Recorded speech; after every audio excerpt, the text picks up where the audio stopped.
자, 오늘은 어떻게 전도할 것인가 그런 주제로 말씀을 전하겠습니다. 그래서 전도에 포커스를 맞췄기 때문에 전도 방법, 이 본문을 다 읽었어요. 오늘은 이 본문을 다 하나하나 주의하는 게 목적이 아니고 이런 관점에서 한번 살펴보려고 합니다. 자, 제가 그 새벽기도 때 설교할 때 한 2번 정도 제목을 울고 계신 하나님 그렇게 정해서 설교를 했어요. 울고 계신 하나님. 하나는 요나서 강의할 때 요나서 4장 마지막 절 강의하면서 12만 명의 니느웨의 성사람들, 하나님도 모르고 우상 숭배하고 죄 가운데 살다가 멸망받고 있는 12만 명의 그 니느웨 성 사람들을 바라보시고 하나님이, 우리나라 성경에는 내가 저 사람들을 어떻게 아끼지 않겠느냐 이렇게 번역했는데, 그 아낀다는 말은 불쌍히 여긴다, 눈물을 흘린다 그런 말이에요. 원래 저 멸망받을 12만 명을 보고 내가 어떻게 눈물을 흘리지 않을 수 있겠느냐, 하나님 그렇게 말씀을 하셨어요. 한 번은 제가 누가복음 교사대학 때 강의했죠. 교사대학 때 한 것 같아요. 제가. 맞나요? 아니면 딴 때 했나? 하도 설교 많이 하다 보니까 언제 했는지는 모르겠는데, 제가 복음서 강의하면서 누가복음 19장인가 예수님이 예루살렘 성을 바라보셨죠. 예루살렘 성을 바라봤는데 그 사람들은 하나님을 믿는 사람들이라 하는 사람들인데, 그 예루살렘 성이 대제사장부터 시작해서 죄 가운데 빠져서 멸망의 길로 가고 있는 걸 보고 예수님이 우셨죠. 눈물을 흘리셨다 그랬습니다. 예루살렘을 보고 눈물을 흘리셨다 그랬어요. 그래서 요나서 4장의 그 말씀이 복음서를 통해서 증명이 돼요. 그러니까 하나님은 지금 죄 짓고 살면서 멸망의 길로 가고 있는 이 세상 사람들을 보시고 어떻게 하고 계시다고요? 울고 계세요. 울고 계세요. 왜? 다 하나님의 자식들이거든요. 하나님의 자식들. 여러분 저 자식들이 여러분 잘못된 길로 계속 가고 있고 지금 멸망의 길로 계속 가고 있으면 여러분 어떻게 하시겠어요? 부모로서. 예? 어떻게 하시겠어요? 여러분? 눈물이 나겠죠? 자식들을 향해서. 하나님의 마음이 똑같아요. 하나님의 마음. 그래서 하나님께서는 이 자식들을 멸망하게 내버려 두지 않으시고 구원하기를 원하십니다. 그냥 나 구원하기를 원해, 그렇게만 하신 게 아니라 실제로 구원하기 위해서 하나님께서 인간의 몸을 입고 이 땅에 오셨어요. 그래서 우리 죄를 다 짊어지시고 십자가에서 대신 죽으셨어요. 형벌도 다 받으셨어요. 구원의 길을 열어놓으셨어요. 그분이 바로 누가복음 19장에서 예루살렘 성을 보고 우셨던 그 예수님이에요. 요나서 4장에서 우셨던 하나님이 인간의 몸을 입고 이 땅에 오셔서 우리를 구원하시기 위해서 이 땅에 오셨습니다. 그게 지금 하나님의 마음이라는 것을 우리가 알아야 돼. 그래야 전도가 시작이 됩니다. 여기서 오늘은 이제 이 바울의 방법론에 대해서 몇 가지 살펴보려고 하지만은 그 방법보다 더 중요한 것은 일단 그 하나님의 마음, 이 세상을 바라보고 울고 계시는 바로 그 하나님의 마음, 그 마음을 갖지 않으면 전도하기 쉽지 않아요. 이게 맨 처음에 예수 믿으면은 이제 예배 잘 드리라 그러잖아요. 그럼 예배 이제 드려 이렇게 주일하러 오다 수요 예배도 오고, 야 참 교회 오니까 좋다, 마음도 편하고, 대부분 처음에 하는 말이 마음이 편안하다 그래요. 찬송 부르고 예배 드리고 그러면 마음이 편안하다 그래요. 마음이 하나님이 찾아오신 거죠. 그 다음에 이제 이렇게 교회 다니다 보니까 성경 읽으라 그러니까 성경을 읽어요. 성경까지는 읽는데 그 다음에 이제 기도 생활해야 된다 그러니까 기도부터 이제 좀 힘들어진다 그래요. 기도부터. 기도가 쉽지가 않아요, 사실. 여러분, 기도는 어떻게 보면 굉장한 노동이에요. 기도가 잘 안 된다 그래. 그러다 이제 기도도 이제 어느 정도 훈련이 돼가지고 기도를 해. 그게 뭐 하라 그래, 교회에서? 전도하라 그래. 야, 그럼 진짜 말씀도 읽고 기도까지는 내 하겠는데 진짜 전도하라고 목사님 자꾸 스트레스를 전도 어떻게 가지고 스트레스를 받아요? 좀 스트레스 받을 필요가 있긴 있어요. 부담감을 느껴야 돼요. 네? 아주 막 스트레스 받을 필요는 없지만 전도가 제일 힘들어요. 전도가. 그런데 이 하나님의 마음을 알아야 됩니다. 내 주변에 있는 하나님 믿지 않고 지금 멸망의 길로 가고 있는 저 사람들을 보고 하나님 울고 계세요. 이 사람들 구원하기를 원하시는데 어떻게 구원하기를 원하시느냐? 그 내용이 하나님의 말씀이 고린도전서 1장 찾아보세요. 안 적어왔어요, 제가. 고린도전서 1장 21절.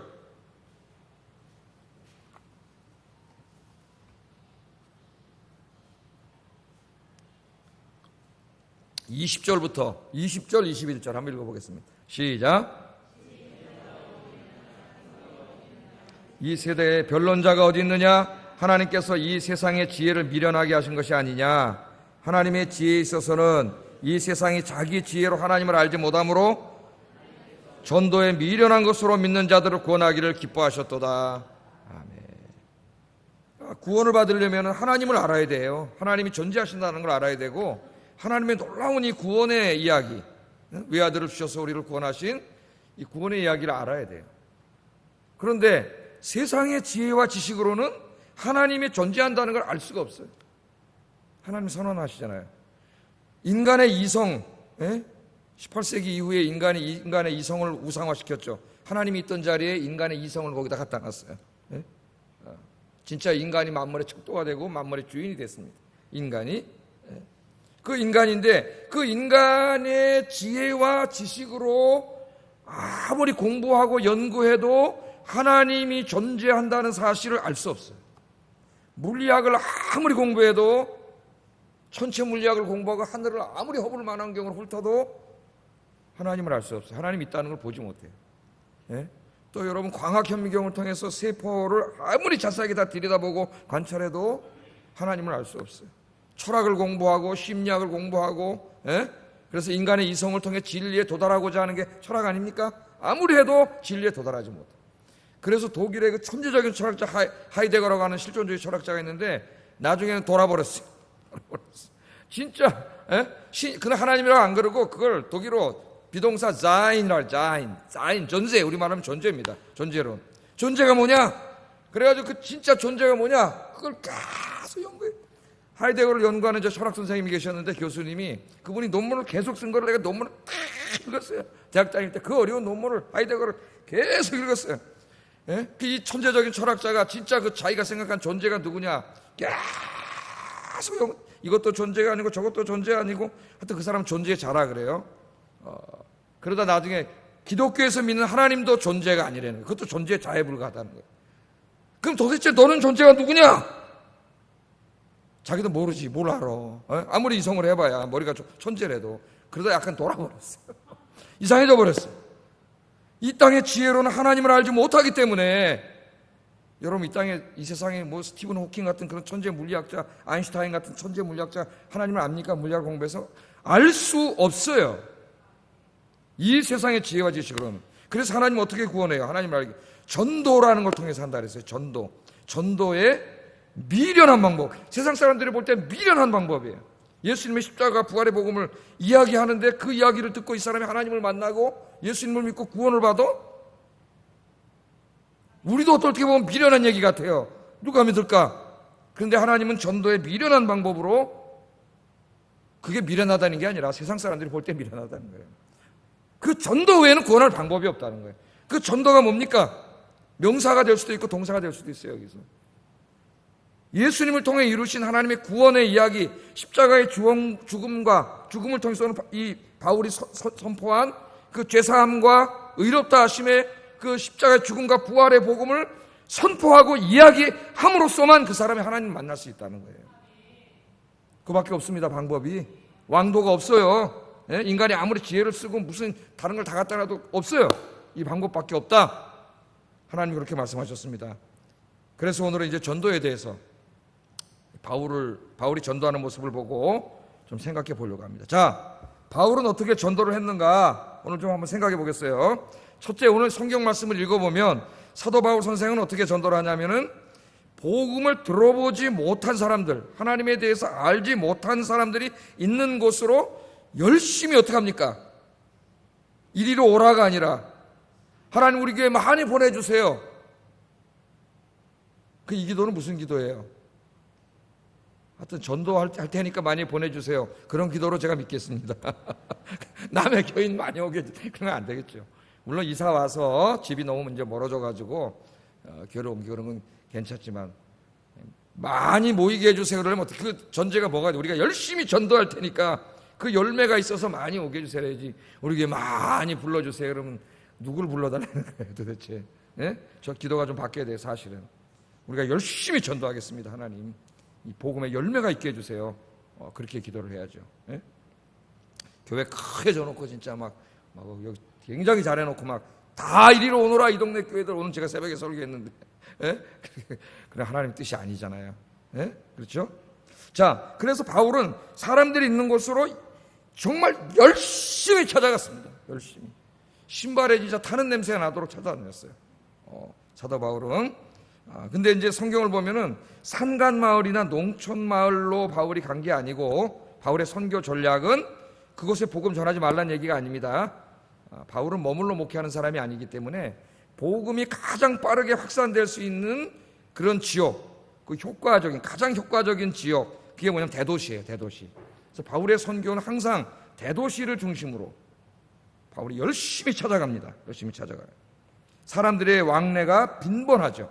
문화교류가 빠르고 상인들을 통해서 전 세계로 쫙 왔다 갔다 할 수 있는 그곳이에요. 그게 전략이에요. 전략. 그래서 지난주에 제가 하나님의 일은 그냥 막 구목구식으로 하는 게 아니라 그랬죠. 다 전략을 세우고 계획을 세우고 예산을 세우고 그렇게 사는 거라. 하나님이 그런 분이에요. 하나님이. 자, 오늘 이제 말씀해 보면은 지난 시간에 어디서 선교했어요? 구브로라고 하는 섬에서 선교했는데, 오늘은 이제 그것을 떠나서 지금 터키의 본토로 들어가 가지고 이제 제일 큰 도시 안디옥. 이 안디옥은 바울과 바나바를 파송한 그 안디옥이 아닙니다. 터키에 있는 다른 안디옥. 지도를 이따 볼 거예요. 이 안디옥으로 가서 이제 선교를 해가지고 거기 안식일 날 유대인 회당에 가서 전도 설교한 내용이 다 오늘 읽은 게 전도 설교한 내용. 한번 좀 지도를 한번 보겠어요. 여기 요 안디옥이 있고요. 성경에 오늘 바울이 간 요 안디옥이 있습니다. 다른 안디옥입니다. 그죠? 안디옥 두 개 있다는 거 아시죠? 여기 구분하려고 비시디아 안디옥 그래서 비시디아 안디옥. 자, 이 안디옥 교회에서 파송을 해가지고 지난 시간에 실루기아라는 항구에 와서 배를 타고 구브로라고 하는 이 섬으로 가서 제일 먼저 복음을 전했는데, 왜 이 섬으로 제일 먼저 갔느냐? 지난 시간에 다 공부했죠? 여기 누구의 고향이죠? 바나바의 고향이었고, 뿐만 아니라 예루살렘 교인들이 복음을 전하러 오다가 안디옥도 전하고, 어떤 사람은 배 타고 건너가서 구브로까지 전했다 그랬습니다. 이것도 우리 다 공부했어요. 그래서 아주 낯선 환경보다는 처음으로 선교를 하는 거기 때문에 경험도 없고 좀 익숙한 환경으로 가서 복음을 전했다 그랬습니다. 복음을 전할 때도 주로 살라미와 바보예요. 이제 바보들이 살아. 하나님도 모르는 바보들이. 예? 살라미는 옛날 수도고, 바보는 당시의 수도. 이 큰 총독부가 있다 그랬죠, 바보에. 그래서 이 두 도시를 중심으로 빠르게 지나가면서 바울이 선교를 했고, 이 바보에서는 누구를 전도했어요? 예? 예? 총독. 총독. 이야, 설교 잘 들으세요. 김정혜 목사님. 잘 들어서 기억. 총독. 서기오 이름하고 바울도 똑같아. 서기오 바울. 예? 서기오 바울을 전도했잖아요. 전도하려고 했더니 막 점쟁이 같은 놈이 하나 나타나가지고 유대인 거짓 선지자가 나타나서 막 방해해가지고, 예? 그죠? 그거 나오죠? 사도 바울이 마귀의 자식이라고 이제 꾸짖고, 그죠? 눈을 멀게 하지 않습니까? 깜짝 놀라고 서기오 바울 발음이 안 되네. 날씨가 더워가지고. 서기오 바울이 예수를 믿게 된 이제. 그리고 이제 여기 오래 머물러 있는 게 아니고, 지금 선교사님들은 이제 한 곳에 가면 파송돼서 거기서 그냥 죽을 때까지 하잖아요. 근데 바울의 선교는 그런 게 아니에요. 이 사람은 지금. 예. 바울의 선교는 그런 게 머물러 있는 선교가 아니에요. 가서 교회가 세워지고 어느 정도 일정한 사람들이 모이면 바울은 어떻게 합니까? 항상 이것을 그 신실한 사람들한테 맡기고 바울은 떠나요. 얼마나 머물렀는지 모르지만 구브로에서 바로 떠났습니다. 떠나서 배를 타고 이렇게 들어가서 어디로 갔다 그랬어요? 예? 아탈리아로 해서 어디? 버가. 요 바다에서 여기 강이 있어요. 사실은 강이. 저는 안 가봤고 그냥 책으로만 공부했어요. 실제로 한번 가봐야 되는데. 예? 강이 있는데 여기 버가로 해서 배가 들어가가지고, 우리나라 한강도 김포로 해서 이렇게 어디까지 왔어요? 옛날에 마포나루 여기 한강으로 배가 들어오잖아요. 그래서 지금 이렇게 해가지고 어디 반포대교까지 해가지고 이렇게, 예? 배가 들어오면은 그 반포대교에서 쭉 가면 거기 먼 교회가 하나 있어요. 그래서 교회를 한 2,500억짜리 줬어요. 그 중국 사람들 오면 선교한다고 뭐 하여튼 뭐 맞는 말인지 모르지만 여기도 강을 타고 쭉 들어가다 한 11km 가면은 버가라는 도시가 이제 물길로 연결이 됐네. 물길로. 그래서 버가에 갔다가 그 다음에 어디로 갔다 그랬어요? 쭉 가서 오늘 이제 어디? 비시디아 안디옥까지. 오늘 지도에 보면은, 그리고 이제 비시디아 안디옥 갔다가 이고니온으로 갔다가 다음 주에 공부할 겁니다. 루스드라 더베로 갔다가 다시 거꾸로 이렇게 와가지고 배 타고 다시 이렇게 돌아오는 게 1차 선교의 끝이에요. 1차 선교예요. 그 우리 바울이 요 돌아다닌 요 지역을 뭐라 그래요? 성경에서 갈라디아 지역이라 그래. 갈라디아. 아셨죠? 예? 갈라디아 지역. 그래 갈라디아서가 써진 거예요. 이쪽 교회들에게 보내진 갈라디아서가 써진 겁니다. 자, 오늘은 요 안디옥, 비시디아 안디옥인데 이 비시디아 안디옥은 이 지역의 중심 도시예요. 예? 군사 문화의 중심 도시로서 수많은 사람들이 왕래하는 대도시입니다. 대도시. 그 비시디아 안디옥에는 사람들이 많이 사는데 유대인도 많이 살아요. 유대인이 많이 사는 뭐가 있었고? 회당. 유대인들은 10명만 모이면 회당을 짓습니다. 훌륭한 거 우리 좀 배워야 돼요. 우리도 10명 모이면 뭘 줘야 돼? 교회를 줘야 돼. 교회를. 예? 그 여기 회당을 줬어. 이제 회당이 있었어요. 자, 오늘 이제 첫 번째 우리가 살펴볼 것은 지금 사도 바울이 굉장히 빠르게 복음을 전하고 다시 어디 이 터키는 바울의 고향은 어디죠? 다소죠. 다소. 터키에서 태어났습니다. 이 사람이. 그래서 좀 거리는 있지만 300km 정도 된다 그러는데 여기가 거리는 있지만은 이 터키 이쪽 지역의 문화에 대해서 바울이 상당히 어때요? 잘 아는 곳이에요. 익숙한 곳이에요. 익숙한 곳. 아까 이 구브로는 바나바가 익숙한 곳이고 이쪽은 바울이 익숙한 곳이에요. 그래서 여기까지는 바나바 얘기가 좀 나오다가 이제 일로 가면은 바울 얘기가 주로 나와요. 바울 얘기가. 자, 그런데 오늘 이 말씀에 보면은 이 아까 어디에 갔을 때입니까? 자, 다시 한번 보겠어요. 바울과 및 동행하는 사람들이 바보에서 배 타고 밤빌리아에 있는 버가에 이뤘다. 버가. 지도 어디 갔어? 버가. 예? 버가에 이르렀을 때 일어났던 작은 일을 하나 소개하고 있는데 어떤 일이 벌어졌어요? 함께 갔던 마가 요한이, 이 마가 요한은 누구라 그랬죠? 마가의 다락방에서 기도했다는 그 집이고 마가복음을 쓴 사람이라 그랬습니다. 마가복음을 쓴 사람 마가 요한인데 이 사람이 같이 갔어요. 바나바하고는 어떤 관계라 그랬어요? 사촌. 우리 성경에는 생질, 조카라 그랬는데 사촌이라는 뜻도 있고 생질, 조카라는 뜻도 있어가지고 정확히 모르겠는데 대부분의 영어 성경들은 다 사촌이라고 번역을 했어요. 사촌이라고 주석들도. 우리 성경만 생질이라고 번역을 해가 정확히 저도 모르겠습니다. 사촌이라고 봅시다. 사촌. 이런 것은 서양 사람들이 훨씬 정확하기 때문에 이 사촌이죠. 따라갔는데 버가에 갔을 때 어떻게 했어요? 요까지는 참 같이 선교를 잘했는데 배 타고 요까지도 갔는데 여기서 배 타고 들어가서 버가에 가가지고는 이 마가 요한이 어떻게 따릅니까? 빨리 얘기 좀 해보세요. 예루살렘으로 돌아가 버렸어요. 왜 돌아갔는지는 나오지 않습니다. 하여간 돌아갔어요. 이 돌아간 사실 때문에 2차 선교를 떠날 때 이제 그때 공부할 텐데 2차 선교를 떠날 때 바울과 바나바가 싸우게 되고 마가 요한 때문에 심하게 싸웠습니다. 이 훌륭한 두 분이, 그 인격적인 두 분이 엄청나게 싸워서 갈라졌어요. 예. 싸우다가 이 얘를 데려가야 되느냐 말아야 되느냐를 놓고 싸우다가 갈라져서 바울은 실라를 데리고 가버렸고 바나바는 자기 사촌 마가를 데리고 가버렸어요. 그 다음부터 바나바 이야기는 나오지 않아요. 마가는 나중에 나와요. 이제 바울하고 화해하고 바울이 다시 쓰는 바울의 제자가 됩니다. 이제 나중에 그 부분 할 때에 다시 제가 이제 그때 말씀을 드리고요. 자, 돌아갔어요. 뭐 여러 가지 얘기가 있지만은 뭐 어떤 사람은 뭐 바나바가 원래는 담임 목사잖아요. 여기 바나바가 이제 자기 사촌이 이렇게 주도적인 역할을 해야 되는데 점점 바울이 주도적인 역할을 하니까 화가 나서 갔다고 생각하는 신학자도 있어요. 추측. 전혀 그럴 것 같지가 않아요.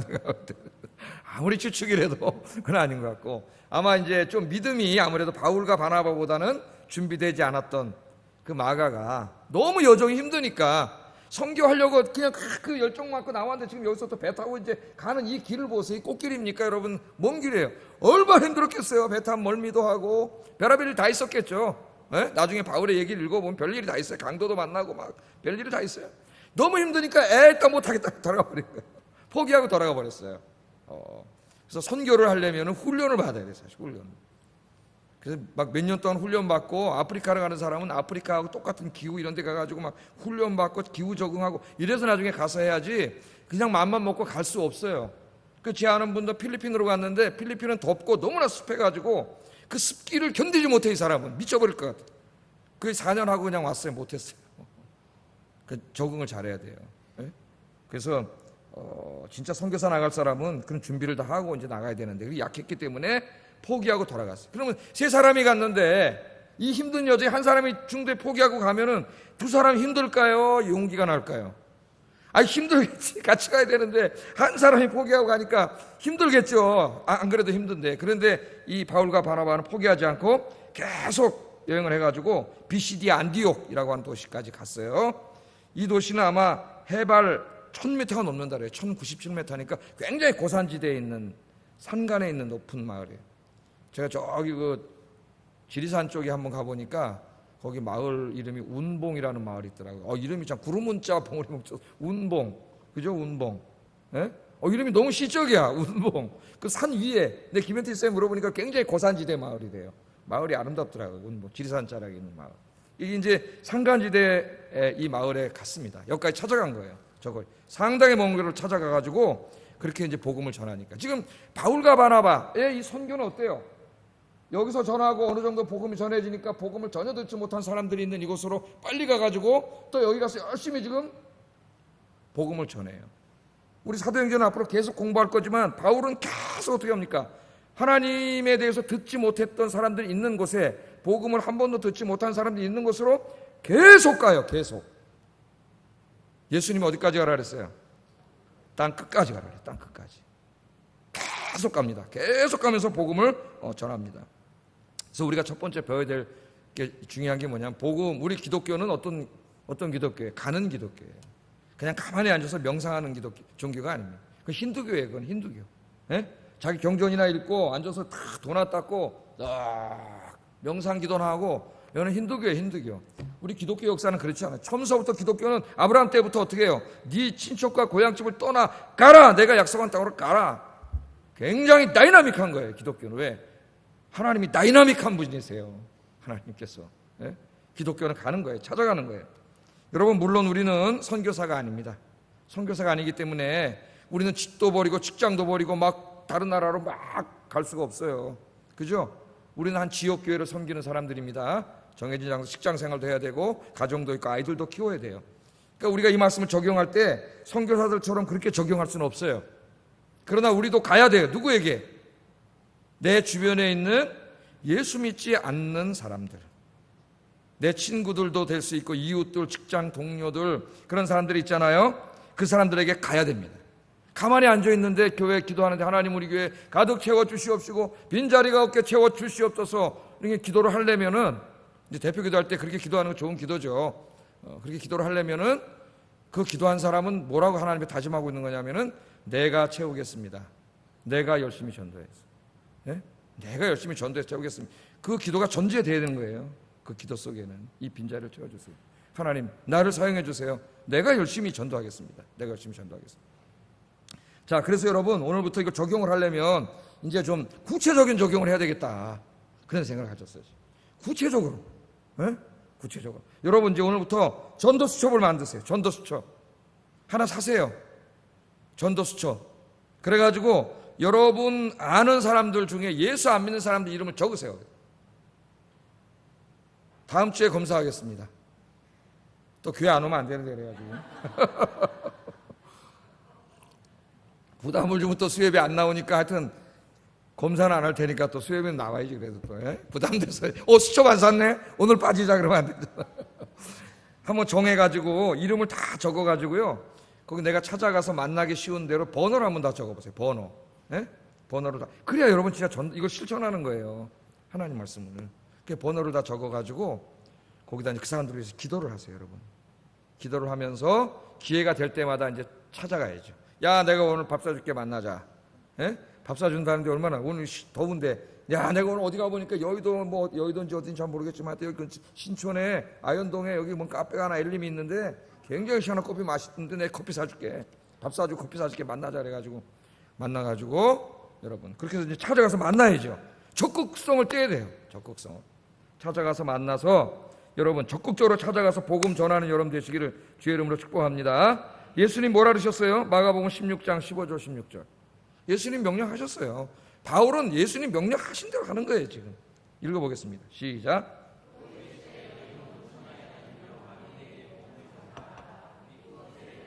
구원을 얻을 것이요 믿지 않는 사람은 정죄를 받으리라. 아멘. 온 천하에 다니며 만민에게 가서 복음을 전하라. 가서 전하라. 네가 전한 복음을 믿으면 구원을 받을 것이라. 믿지 않으면 구원을 못 받을 것이다. 하나님 그렇게 예수님 말씀하셨어요. 그러니까 전하라. 또 마태복음 28장 19절 읽어보겠습니다. 시작.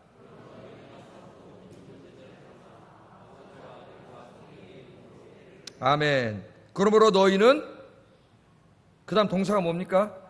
가서 가라는 거예요. 여러분, 믿지 않는 사람 가서 만나야 전할 수 있다. 너희는 가서 모든 민족을 제자로 삼아 아버지와 아들과 성령의 이름으로 세례를 주라 그랬어요. 세례를. 여러분, 전도하면 세례는 제가 주잖아요. 예? 여러분, 예수님께서 가라 그랬어요. 가라고. 자, 여기 모태신앙도 있습니다. 어머니 뱃속에서부터, 어머니가 교회 다니셔가지고 어머니 뱃속에서부터 이렇게 교회 나갔죠. 우리 애들도 다 모태신앙이고, 어려서부터 교회 나오면서, 예? 어려서부터 어른 예배 드렸어요. 맨 처음에 어른 예배 드리면서 이렇게 다 예배를 드렸죠. 그러나 대부분의 많은 사람들은 누군가가 나에게 찾아와서 전도했잖아요. 그죠? 그 가족인 사람도 있고, 친구인 사람도 있고, 직장 동료인 사람도 있고, 무슨 개모임에서 만난 사람도, 개모임은 좀 없을 확률이 많아요. 개모임.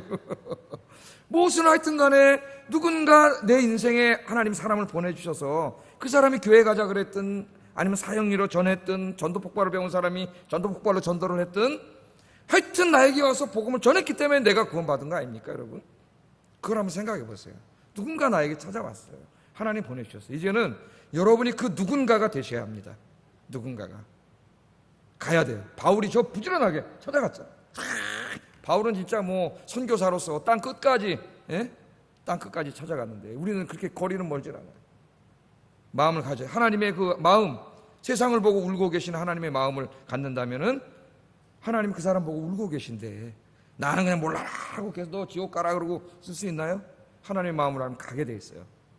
열심히 찾아가시기를 주의 이름으로 축복합니다. 자, 이게 바울의 첫 번째는 찾아갔다는 거예요. 복음이 없는 곳에, 믿지 않는 사람이 있는 곳에 열심히 갔다는 겁니다. 이게 첫 번째 중요한 거예요. 두 번째, 바울은, 우리가 바울에게 배워야 될 게 있어요. 전도에서 바울은 전도하는 대상에 따라 복음의 접촉점을 다르게 했습니다. 그러니까 이제 예수님의 십자가 부활에 대해서 이야기해 줄 때 처음 대타코자 가서 예수님이 당신을 죽었습니다, 여러분 잘 안 듣잖아요. 그러니까 내 얘기를, 복음을 전하기 위해서 뭔가 이 사람과의 공통된 어떤 인생의 문제들과 이렇게 이야기하면서 싹 들어가는 접촉점이 굉장히 중요해요. 접촉점이, 복음의 접촉점. 바울은 그걸 굉장히 잘하는 사람이에요. 똑같이 하지 않습니다. 환경과 사람이 달라질 때 시작하는 이야기가 달라져요. 사도 바울은. 이게 이제 굉장히 중요합니다. 지혜가. 나중에 또 제가 적용을 해드릴 거예요. 바울과 바나바가 복음을 전하려고 선택한 곳이 어디죠? 유대인, 비시디아 안디옥이라는 큰 도시, 그 중에서도 유대인 회당이에요. 회당. 그 회당에 안식일 날 예배를 드리니까 사람들이 모여. 그리고 회당장만 잘 구슬리면은 그날 거기서 연사가 될 수가 있어요. 많은 사람들 앞에서 한 번에 쫙 복음을 전할 수가 있어요. 목사는 주로 어떻게 하는 사람? 1대1 전도하는 사람이기보다는 쫙 대중에게 전도하는 사람이죠. 여러분들은 주로 1대1로 전도하는 분들이고. 자, 14절 한번 읽어보겠습니다. 시작.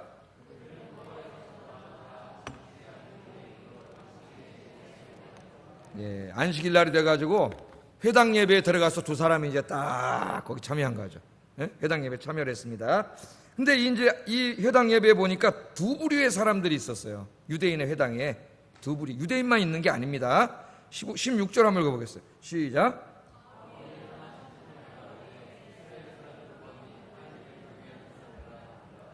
바울이 이제 설교권을 얻어가지고 설교할 때에 청중이 둘이 있었죠. 어떤 사람이? 첫째는 이스라엘 사람들, 유대인들이죠. 이스라엘 사람들이 있었고, 또 한 사람들은 누가 있어요? 하나님을 경외하는 사람들이라고 호칭을 한 사람들이 있었어요. 그러니까 성경에서 하나님을 경외하는 사람들은 주로 누구를 말합니까? 고넬료 같은 사람이에요. 이방인인데 유대인들의 그 수준 높은 일신교 종교와 높은 도덕률에 매료가 돼가지고, 그 다신교는 보통 음란하고 막 지저분하고 막 도덕률을 형편없고 막 이래. 예? 그러니까 여기에 매료돼서 유대교로 개종한 사람들이에요. 이방인. 이 사람들을 이 사도행전에서는 하나님을 경외하는 사람들이라 그랬어요. 그러니까 회당에 가니까 유대인만 있는 게 아니고 누가 또 있어요? 한쪽에 헬라인들, 이방인들이 있어요. 이방인들이.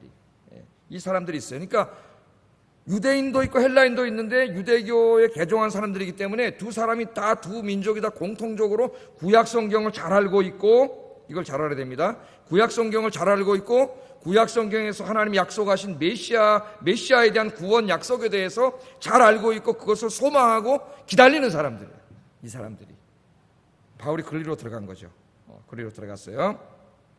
자, 거기에 들어갔습니다. 근데 회당 예배가 이제 어떻게 진행이 되냐면은, 당시 회당 예배에 가면은 이제 이 예배로의 부름, 목사가 처음에 예배로의 부름 있잖아요. 우리 묵도하고 그러지 않습니까? 예배로의 부름이 있은 다음에 그다음 우리처럼 대표 기도가 있고 그들의 기도가 있든지 공동 기도문을 외우고 그 다음에 성경을 읽었어요. 그러니까 비슷해요. 우리 개신교 예배를 회당 예배에서 다 이렇게 가지고 온 거예요. 예배로의 부름, 묵도 이런 게 있었고 그 다음에 기도가 있었고 그 다음에 성경을 읽었는데, 성경을 어떻게 읽었냐면은 두 가지를 읽었어요. 하나는 모세오경을 읽었고 하나는 선지서를 읽었습니다. 오늘 이렇게 나오죠? 여기에. 그러니까 유대교 당시의 회당 예배에 굉장히 중요한 정보를 제공해줘요. 이 사도행전에 연구하는 데 있어서. 그 모세오경을 읽었고 선지서를 읽었는데, 모세오경은 어떻게 읽었냐면은 모세오경을 3년 주기로 나눴습니다. 3년 주기로. 그래서 매 주일마다 그 정해진 3년으로 돌아가는 거예요. 읽어야 될 모세오경 본문이 있어요. 부분이. 그날. 그래서 그것을 읽고, 선지서는 어떻게 읽었냐면 그 모세오경과 관계가 있는 선지서 본문을 읽었습니다. 이렇게 두 본문을 읽어요. 성경을 읽습니다. 우리는 뭘 읽어요? 교동문 읽잖아요. 교동문. 요새 어떤지 현대교회들은 교동문을 안 하는 교회도 많습니다. 안 해요. 교동문 대신에 찬송가를 하나 더 불러요. 가스펠송을. 글쎄 모르겠습니다. 너무 감성에만 호소하는 게 아닌가. 예배 시간에 하나님의 말씀을 목회자와 성도가 서로 교독하는 것이 난 중요하다고 봅니다. 하나님의 말씀을. 근데 이제 너무 감성에만 호소해가지고 뭐 지루하대나 어쩌나 하면서 자꾸 다 말씀도 빼버리고 이제 예배를 그렇게 이제 만들어 가는데, 하여튼 모르겠어요. 저는 그걸 읽어요. 계속 교동문을. 전통적인 방식이죠. 하나님 말씀을 읽고 그 다음에 이제 그날 연사가 정해지면 그 연사가 그날 설교를 합니다. 그날 그 회중들에게 설교를 해요. 그런데 오늘 설교자를 누가 정했어요? 바울이 설교자를 정해졌어요. 이 설교를 정하는 사람이 누구냐면은 회당장이에요. 회당장이 2명 있었는데 오늘 복수죠. 회당장들이 바울을 정했으니까 아마 그 전날 아마 내 생각에는 바울을 만나보고 이야기를 해보니까 이 바울이 엄청난 학자 아닙니까? 유대교 최고의 학자예요. 율법에. 범상한 사람이 아니에요. 그러니까 이 사람 강의를 듣기로 한 것 같고, 그날 정해서 이제 사도 바울이 여기서 설교를 하게 된 거예요. 그래서 이제 바울이 설교를 하는데 이 설교 내용이 오늘 17절에서 41절까지 탁 바울이 서가지고, 여기 이스라엘 사람 유대인들, 여기 저 이방인들인데 하나님을 믿는 사람들, 아직 예수님은 모르고, 성경을 잘 알고 구약 성경이 하나님의 메시아 사상, 이 메시아를 통한 구원의 약속, 이것을 잘 알고 있고 그 메시아를 소망하고 기다리고 있는 사람들, 이 사람들이 앉아있어 청중이 지금. 그럼 여러분 설교를 할 때 뭐로부터 시작해야 되겠어요? 이 사람들을 집중시켜야 되잖아요. 설교에서 제일 중요한 게 집중을 시켜야 돼. 맨 처음에 시선을 못 잡으면은 그 다음 또 계속 잡기가 어려워요. 특히 어린이 설교일수록. 우리 전도사님들은 진짜 유능한 분들이에요. 그 유치부 막 영어하고 꼬마들, 그 애들 어떻게 집중을 시킵니까? 걔들을 탁 집중시켜서 설교하려면 진짜 막 별거라도 하나 다 들고 가야 돼요. 뭐 하나 이상한 것도 가져가서 해야 되는데, 그 바울이 딱 설교를 하는데 이 청중이 그러니까 뭘로 시작해요? 오늘 설교가 17절부터 한번 보세요. 뭘로 시작해요? 구약 성경부터 시작해요. 왜? 구약을 잘 알고 있는 사람이 구약 성경에서 하나님께서 이스라엘 백성을 택하신 이야기부터 시작해요. 그죠? 택하신 얘기부터 쫙 시작을 합니다. 그래서 그 접촉점을 딱 구약의 이야기로 딱 찾으면서 쭉 읽어보면은 그 약속이, 하나님이 이스라엘 백성을 택하시고 그들을 구원하기로 한 약속이 이스라엘의 역사 속에서, 구약 속에서 어떻게 성취되어 있는가를 쭉 이야기하다가 다윗까지 와요. 다윗까지 온 다음에 다윗부터 그 밑으로 솔로몬으로 내려가지 않고 바로 누구랑 연결해요? 바로 성경을 유심히 읽은 사람은 바로 다윗의 후손 예수 그리스도로 팍 연결을 해요. 이게 뭡니까? 지금 뭐라는 거야? 너희들이, 여러분들이 잘 알고 있는 구약 성경, 거기로 접근을 해서 여러분들이 구약 성경의 약속인, 하나님의 약속인 메시아, 하나님의 메시아를 통한 구원, 그것을 여러분들이 잘 알고 있고 기다리고 있는데 그분이 바로 내가 이야기하는 예수 그리스도입니다. 구약 얘기하니까 얼마나 잘 들었겠어요. 쫙 자기들이 잘 알고 있는 이야기. 여러분, 저 공부 잘하는 학생은 항상 뭐 해가지고 학교 갈 때? 예습해가지고 가요. 여러분, 예습해가지고 가면 공부 시간이 굉장히 재밌습니다. 공부 잘하는 비결이에요. 왜? 선생님 막 가르칠 때 아는 얘기하니까 막 잘난 척하고 싶고, 막 선생님 물어보면 손 들고 막 대답하고, 예습 안 해가면 하나도 모르니까 그냥 앉아가지고. 그러니까 성경도 오늘 설교 듣기 전에 미리미리 읽어보고 막 빨간 줄 치고 오늘 설교할 부분이 무슨 말이지 막 이러고 왔으면 오늘 진짜 상당히 머리에 막 말씀이 들어오고 이해 안 됐던 것들이 막 확 들어오고, 다음부터 예수 배우시기 바랍니다. 좀 한 장씩 미리 읽어보세요. 좀 미리미리. 사도행전 하고 있으면 쫙 한 5번은 좀 한번 읽어보고, 좀 여러분 그렇게 노력을 해야지 은혜를 받지. 예? 오늘 이거 굉장히 신학적으로 잘 공부하고 있잖아요, 우리가 지금. 그러니까 청중이 지금 구약 성경과 구약의 약속에 대해서 잘 알고 있는 사람이기 때문에 그걸 기다리고 있지 않습니까? 여러분들이 그런 것을 기다리고 있지 않습니까? 구약 성경이 바로 그걸 말하고 있습니다. 쫙 얘기하다가 여러분이 지금 기다리고 소망하고 있는 그분에 대해서 내가 얘기해 주겠는데, 그분이 바로 내가 말하는 나사렛 예수입니다. 전하면서 그분이 십자가에서 죽으시고 부활하셨습니다. 그분을 믿으면 죄사함 받고 의롭다함을 받습니다. 오늘 설교의 주제가 그거잖아요. 네? 그렇게 딱 설교를 했더니 바울의 설교에 집중을 했단 말이에요, 이 사람들이. 왜? 자기들이 소망하고 기다리고 막 그러는데 뭔가 회당 예배를 통해서는 채워지지 않던 그 이야기를 이 엄청난 이 사람, 바울이라는 사람이 학자가 와가지고 팍 그걸 찔러주니까 그분이 왔다는데, 그분이 예수님이라는데. 예? 어떤 일이 벌어졌어요? 42절 43절 읽어보겠습니다.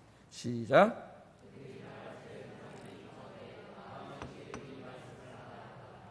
회당의 모임이 끝난 후에 유대인과 유대교에 입교한 경건한 사람들이 많이 바울과 바나바를 따르니 두 사도가 더불어 말하고 항상 하나님의 은혜 가운데 있으라 원하니라.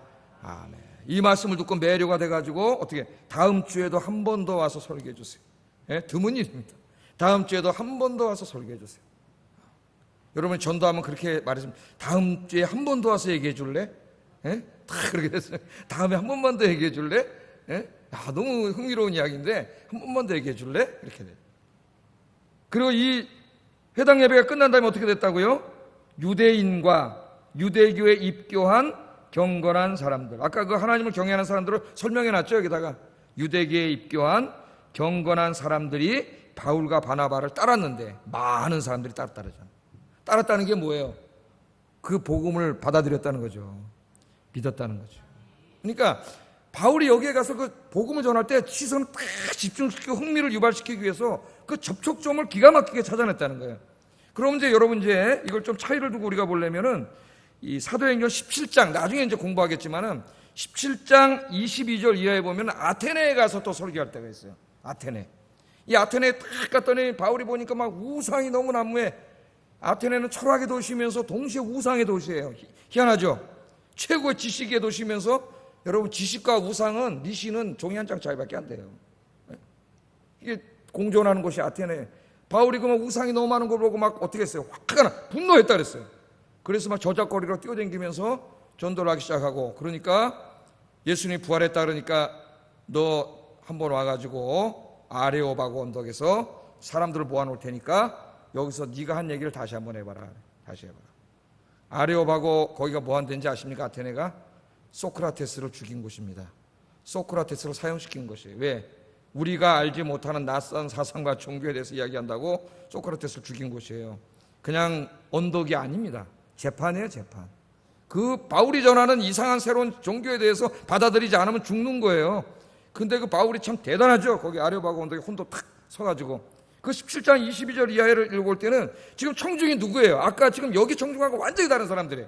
하나님에 대한 하자도 모르는 사람이고 구약 성경의 구자도 모르는 사람들, 들어본 적도 본 적도 없는 그런 사람들에게 설교를 할 때에 바울이 어떻게 시작을 하세요? 복음의 접촉점. 바울이 딱 보니까요, 막 우상, 금으로 만든 우상, 은으로 만든 우상, 돌로 만든 우상, 막 우상들이 다 있는데 한쪽 신전을 이렇게 가다 보니까 알지 못하는 신들에게, 이런 신전도 다 있어.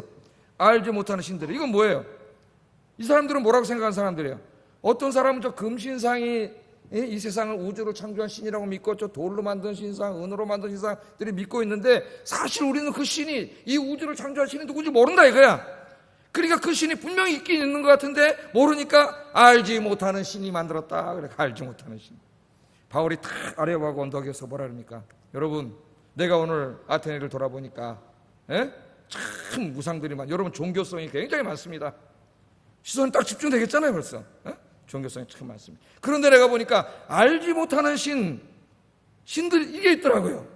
내가 지금부터 여러분에게 알지 못하는 신에 대해서 이야기하겠습니다. 이 접촉점이 벌써 달라요. 그러면서 구약을 이야기하는 게 아니라 뭘 얘기해요? 이 우주 만물과 인간의 생명을 창조하신 그런 신이 있습니다. 알지 못하는 신이 그 신인데 관심이 다르잖아요. 벌써 여기서부터 시작을 해요. 우주 만물을 창조하신 생명을 창조한 신이 있는데 우리 눈에 보이지 않지만 그 신은 존재하고 있습니다. 그 신은 우주 만물을 창조한 신이기 때문에 여러분이 저 금과 은과 돌멩이로 만들어 놓은 저런 우상일 수 없습니다. 그분은 우주만큼 우주로 만드신 우주보다 큰 분이기 때문에 여러분이 돌멩이로 지어놓은 저런 신전 안에 갇히는 그런 분이 아닙니다. 그분은 인간의 역사를 운행하시고 인간의 생사복을 운행하시는 하나님이시라고 쫙 바울이 설교를 하면서 인간의 죄를 이야기하고 하나님의 심판을 이야기하죠. 겁을 탁. 그러나 하나님이 사랑하셔서 외아들을 보내주셔서 여러분들을 구원해 주셨습니다. 그분이 예수님입니다. 이렇게 전도를 쫙 했더니 거기서 몇몇 사람들이 예수를 믿게 됐습니다. 할렐루야. 그러니까 바울은 그 자기가 처한 상황과 그 대상에 따라서 항상 복음의 핵심은 예수 그리스도예요. 그걸 잊어버리면 안 돼요. 그러나 접근법은 다 다르게 사용했어요. 그들이 호기심을 느낄 만한 접근법 그런 것을 사용했습니다. 오늘 여기 두 번째 포인트가 있어요. 두 번째 포인트. 우리가 전도할 때 어떻게 돼요? 우리가 만나는 사람들에 따라서 접근법을 다르게 해야 된다는 거, 다르게 해야 돼요. 자, 그래서 이제 여러분 오늘부터 전도 수첩 만들고 전도 대상자 적어 놓은 다음에 우리가 뭘 알아요? 그 사람들의 그 상황을 알잖아요. 아이들 때문에 좀 힘들고 어려워하는 사람이 있으면 접근법을 어떻게 해야 돼요? 찾아 만날 때.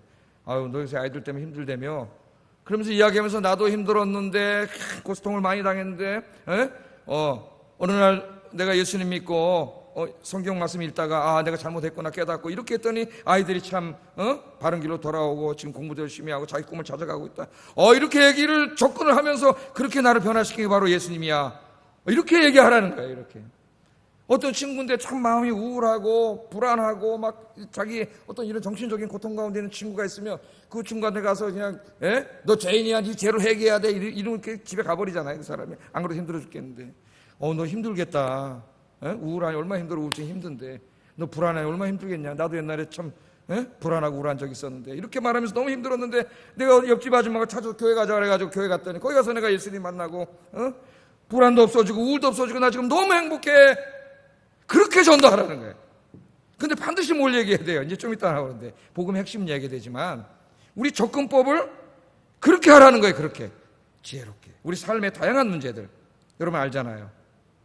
같이 이야기하면서 여러분 그렇게 접촉점을 찾고 감동적으로 진짜 여러분이 만난 예수님에 대해서 증거하시는 여러분 되기를 주의 이름으로 축복합니다. 그 다음에 세 번째, 지금 제가 약간 설교했지만은 이 사도 바울은 이렇게 상황에 맞게 복음의 접촉점을 찾아서 복음을 전했지만 항상 핵심을 잃지 않았어요. 핵심은 뭐예요? 십자가에서 죽으시고 부활하신 예수님. 23절 읽어보겠습니다. 시작.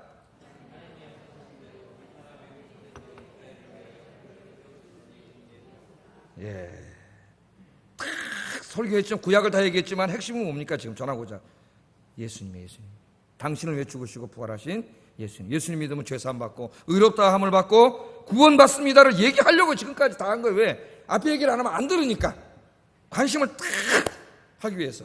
당신의 인생, 당신이 직면한 인생의 유일한 해결책은 예수님밖에 없습니다. 이 얘기하려는 거니까 우리 핵심을 잘 전해야 되겠죠.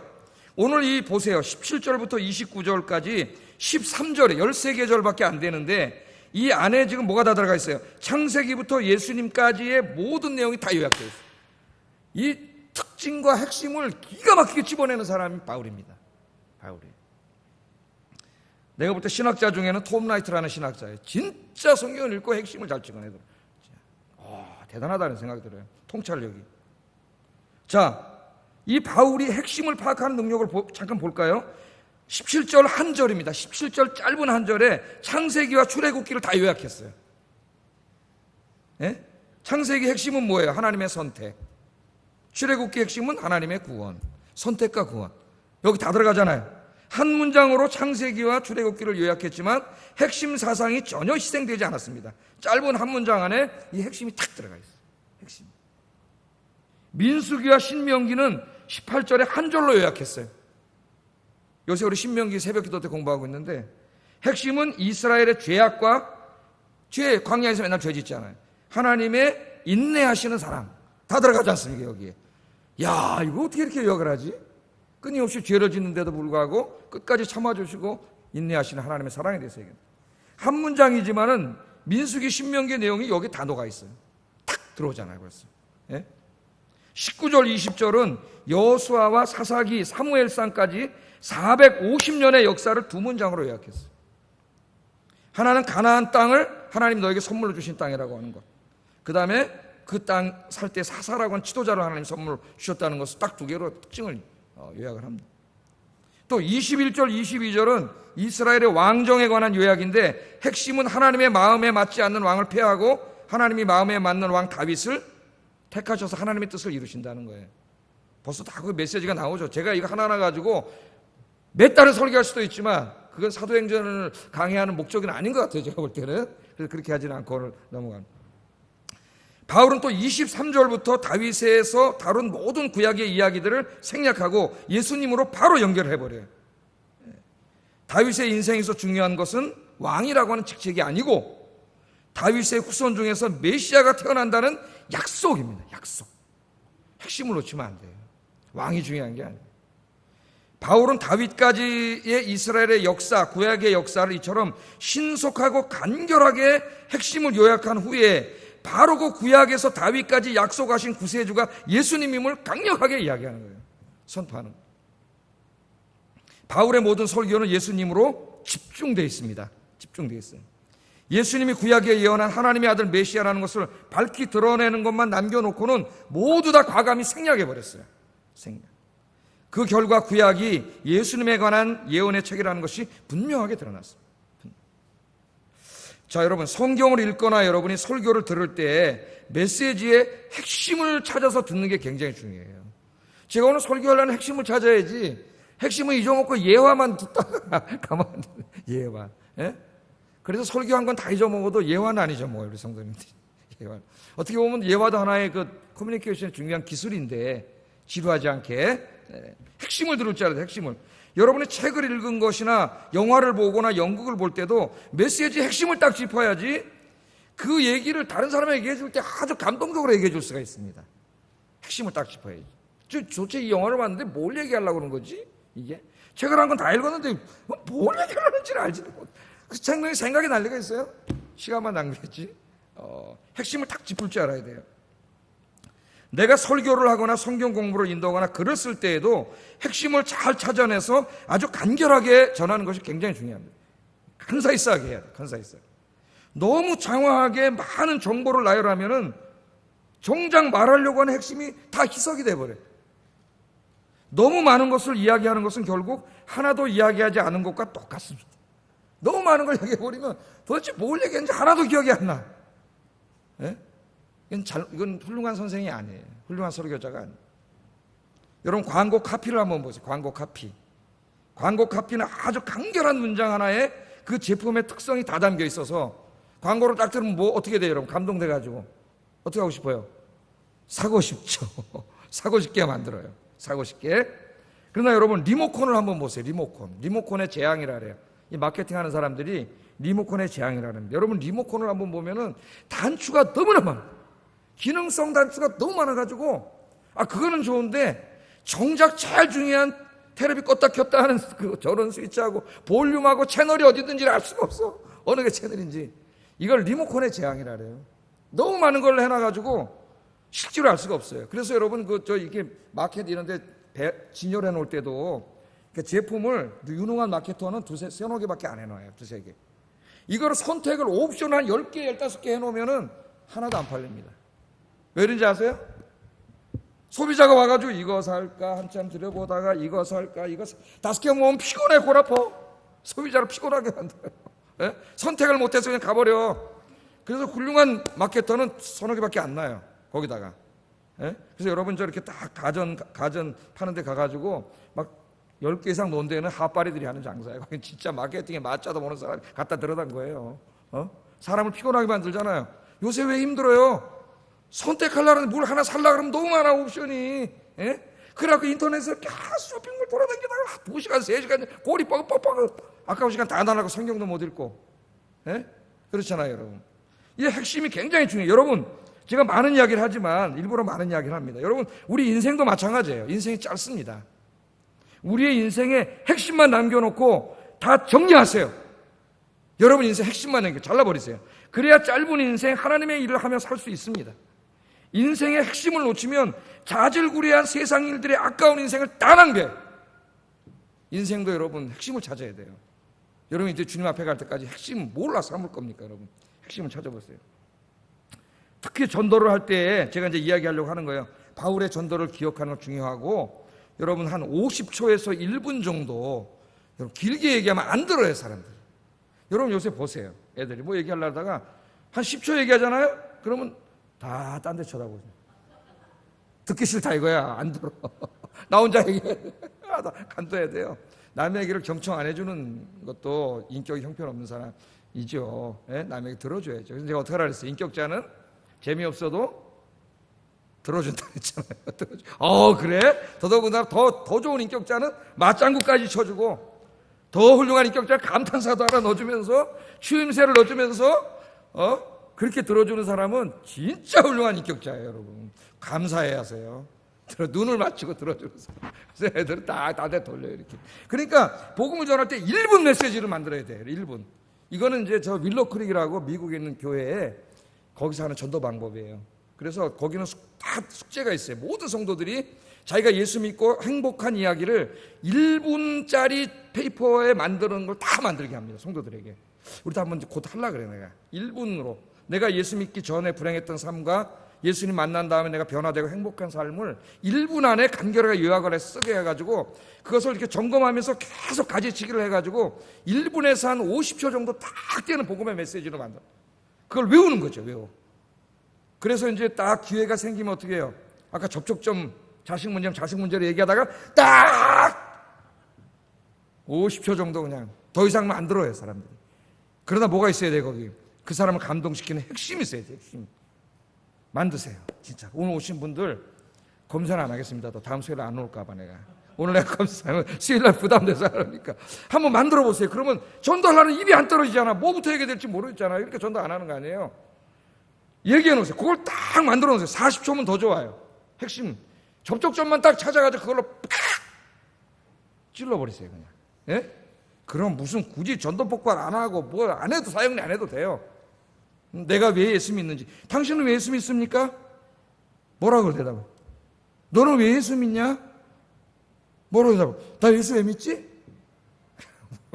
예? 자기도 몰라. 나 예수 왜 믿는지. 자기가 정말 예수 믿고 예수님 만난 다음에 행복하고 기쁘고 즐겁고 그게 있어야지. 예? 난 너무 행복한 예수 믿고 지금 내가 너무 변화됐는데 그거를 쓰세요. 그거를 정리하시고 딱 머릿속에 넣어놓으세요. 그래서 그 지금 윌로크릭 엄청나게 전도하고 있는 사람들이 그 40초에서 1분 메시지, 여러분의 복음이에요. 그게 바울이 나의 하나님 나의 복음 그러잖아요. 그게 정말 감동시키는 거예요. 왜? 여러분의 이야기이기 때문에. 사형리는 좀 이렇게 그냥 객관적인 일반적인 얘기잖아요. 물론 그것도 복음은 능력이기 때문에 선포된 능력이 있지만 그 복음에 여러분의 이야기가 들어가면은 정말 센 복음이 되는 거예요. 네. 핵심을 잘 만들어서 오늘 핵심은 그겁니다. 1분 예수 믿고 내가 얼마나 행복한지 변화됐는지 1분 안에 만들어서 외워서 외우기 전에 다 가지치기 하고 또 쓰고 수정하고. 예? 여러분 가져오면 제가 고쳐줄게요. 진짜 써갖고 가져오면 제가 고쳐드리겠습니다. 봐드리겠습니다. 첨사 제가 해가지고 탁 만들어서 하세요. 제가 다른 교회 섬길 때는 상례위원회를 맡은 한 장로님이 연세가 이제 은퇴하셔가지고 계신 분인데 상례위원장 계속 가야 되는데 기도를 많이 해야 되다 보니까 이분이 부담이 되고 교회가 크니까 진짜 거의 매주 상이 있어요. 상이.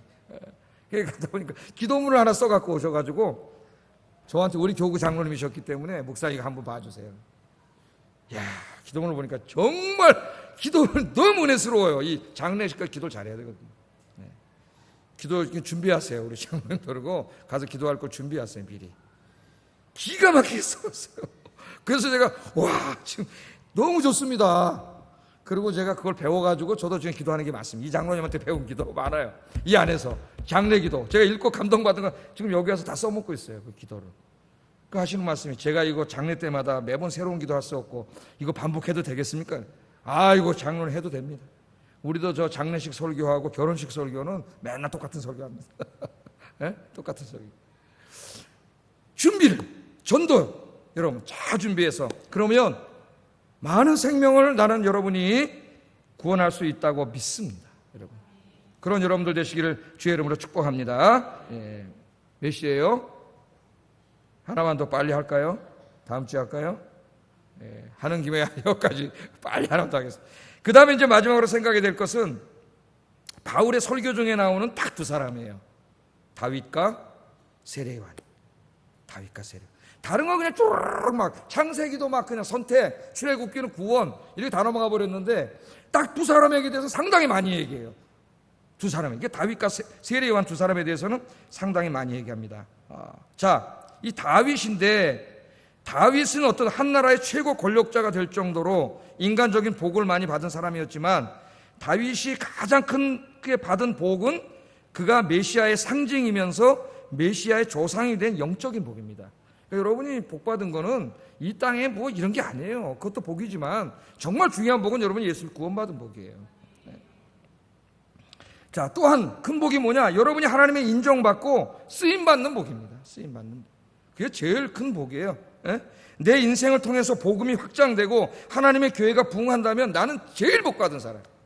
뭐라고요? 내 인생을 통해서 하나님의 복음이 확장되고 주님의 교회가 부흥되는데 내가 쓰임받고 있다면은 여러분은 이 땅에 태어나 최고로 복받은 사람. 최고로 복받은 사람. 하나님 앞에 가면 제일 상이 커요. 제일 상이 커요. 네? 그런 인생이 돼야 돼요. 다 하나님이 다윗을 엄청 사랑하셨는데 왜 이렇게 사랑하셨어요? 22절 한번 읽어보겠습니다. 22절 시작.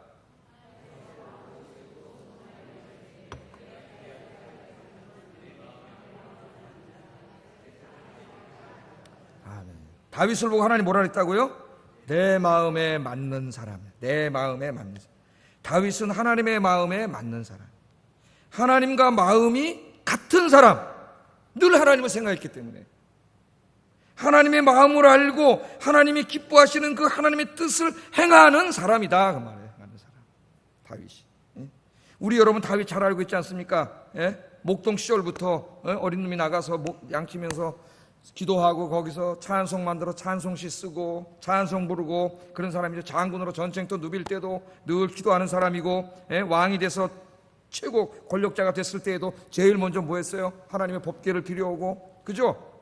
법궤를 하나님 앞에 언약궤를 모셔오고 4,000명의 성가대를 조직해서 365일 아침 저녁으로 1년은 365일 아침 저녁으로 여러분 상번제 아침 제사 저녁 제사를 성가대가 동원돼가지고 하나님을 예배한 그런 사람이잖아요.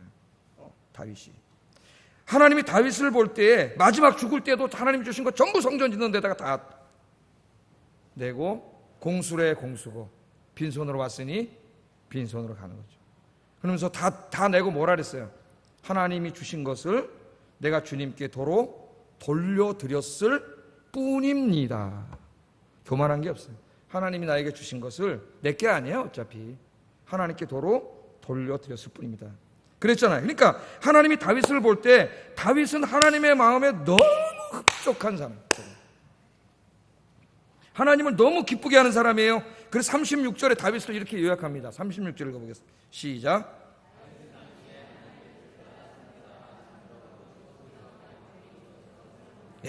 난 이 말씀을 너무 좋아합니다. 다윗은 당시에가 자기가 살던 그 시대죠. 그 시대에 하나님의 뜻을 따라 섬기다가 잠들어 그 조상들과 함께 묻혀 썩었다, 썩어 있다 그런 말. 얼마나 멋있는 인생입니까? 다윗은 자신이 살던 시대의 한가운데서 하나님께서 맡기신 일을 하다가 그 조상들과 함께 묻혔다.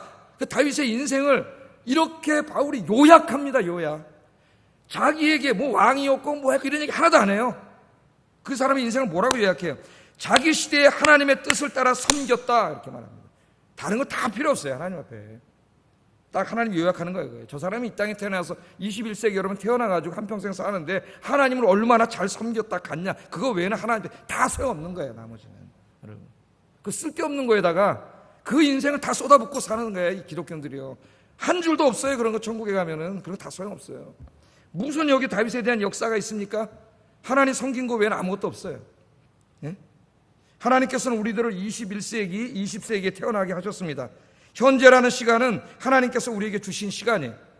우리의 인생은 하나님께서 주신 선물입니다. 이 삶의 현장에서 우리는 다윗처럼, 다윗이 자기의 시대에 그렇게 산 것처럼 우리는 우리의 시대에 하나님을 섬기며 살아야 돼요. 여기에 우리의 인생을 걸어야 돼요. 가장 소중하고 가치 있는 일. 여러분의 남은 인생이 다윗처럼 되기를 주의 이름으로 축복합니다. 세례요한은 생략하겠어요. 세례요한도 그렇게 살았어. 예? 예수님 증거하다 난 메시아가 아니다 그러면서 예수님 증거하다가 나중에 결국 순교했습니다. 여러분의 삶의 현장에서, 여러분의 인생의 현장에서 지금 하나님이 주신 남은 인생, 이 인생 가운데 하나님께 쓰잘데기 없는 것, 그런 거 하다 인생 날리지 말고 하나님이 기록하는 건 딱 자기 시대에 하나님을 섬기다가 밖에 없어요. 열심히 전도하시고 교회 섬기시고 주의 일 하다가 주님 품에 갈 수 있는 여러분 되기를 주의 이름으로 축복합니다. 기도하겠습니다.